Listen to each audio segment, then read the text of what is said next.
Number one, we never used to have 10-year-olds in our store. Teenagers drawing inspiration from Get Ready With Me videos and causing absolute chaos. Hey girl, welcome back to the channel.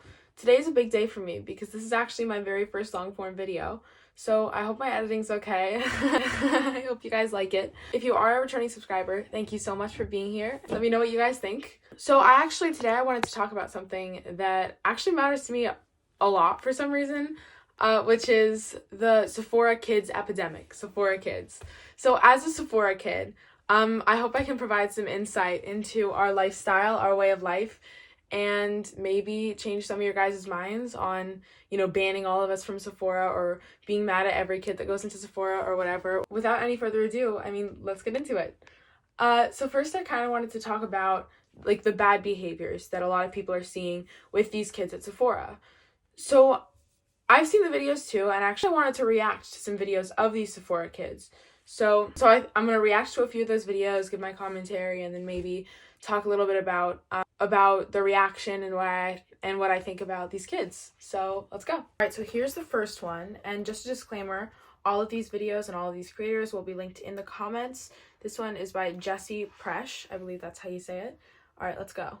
I just saw a girl on my For You page talking about how Sephora has the Sephora 10-year-olds. 10-year-olds running around fiending for Drunk Elephant and looking for rare beauties like Selena Gomez is in the building. And let me tell you, I have a story for you. These 10-year-olds are crazy. Literally the most feral. I was a camp counselor. The Sephora kids are different than any type of kids. First of all, whatever did happen to Claire's? Because I catch myself going into Claire's sometimes when I want a pair of cheap earrings for a random event that I'm never gonna wear. So yeah, it's gross, obviously. That's some of these 10-year-olds do not know how to act in a store. All right, here's the other one.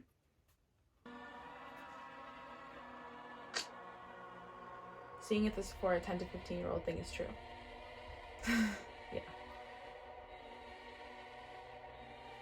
Yeah, so it seems like the general internet consensus on this situation is that most kids, if not all kids who go into Sephora, don't know how to really operate in the store and just end up messing things up or breaking things or creating a mess. So I kind of wanted to talk about this because in all of my experience as a Sephora kid, from being a tween to a teen and all of that range, I have never seen this happen in my life. And so I think a lot of it is just in urban areas or, at certain locations where there are lots of kids. Things might get messed up by a few groups that keep coming back, but I genuinely don't think that this is a really large issue for Sephora. I think that all they really need to do is ban these kids and ban the bad behavior. And if they keep coming back and keep causing a scene, then they can just be permanently banned. And I see no problem with that. The thing that I really do have a problem with that I kind of wanted to talk about today was I've been seeing a lot of adult women, specifically millennials, but kind of all ages, talking about how kids shouldn't be allowed in Sephora at all because of this. And I'm like, that's not the right solution, because so many of us, including me, we love Sephora. It helps with our mental health. It helps us be creative. It's just a fun place to shop for the same reasons that I'm sure a lot of you guys can relate to if you're an adult watching this. And I feel like it's really important to set the boundary between good behavior and bad behavior and not kids and adults, because even though there is a correlation between kids being behaved worse than a lot of their adult counterparts, it's not one for one. And so banning all of us, even though only some of us are the ones that are actually acting out and being badly behaved, I don't think that that's fair. As a society, I feel like the same way that I've seen boomers talk a lot about how immature or annoying millennials are, I feel like I've seen a lot of those millennials come and say, we're not going to do the same thing to the next generation of kids because they're just kids. They get to live their lives, and we're not going to make fun of them, and we're going to criticize them without being rude or without imposing restrictions into how they want to live their lives. And now I feel like it's kind of just coming back around, and so I've seen a lot of these millennials and a lot of these adult women just coming and saying, well, some kids are messing up the store, so all kids are annoying, or kids shouldn't be allowed in Sephora, or it ruins their mental health or whatever, when really there are no studies, there's no research that backs skincare messing with kids' mental health. And again, it's totally reasonable to say kids who create a mess and who are distracting and who are creating a scene shouldn't be allowed in Sephora. but like that's not I mean, banning all kids from Sephora isn't the correct solution to that. And again, I mean, like I've known a lot of Sephora kids in my day. I am a Sephora kid, so a lot of my friends are.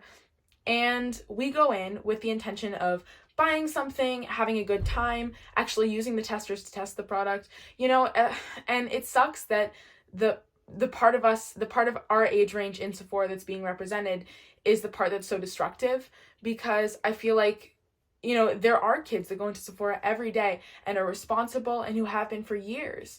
And this idea that all of us need to be banned because of a few kids' bad behavior, it just doesn't make sense.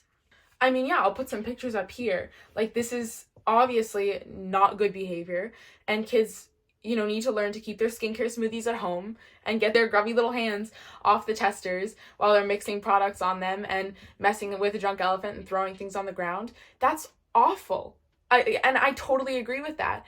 But we shouldn't be using that as an excuse to just belittle children and make them seem like they're all immature and ban them all for something that only a small percentage are doing. And there are these small problems, but I even saw one person say that it's weird for a 6-year-old to share interests with a woman in her mid-20s. And I see kind of the idea behind that, but of course, anyone can share interests, and it really shouldn't matter how old you are or what stage of life you're in. And there is something to be said about how TikTok has influenced us into wanting to buy skincare, but I don't see what part of that is so bad.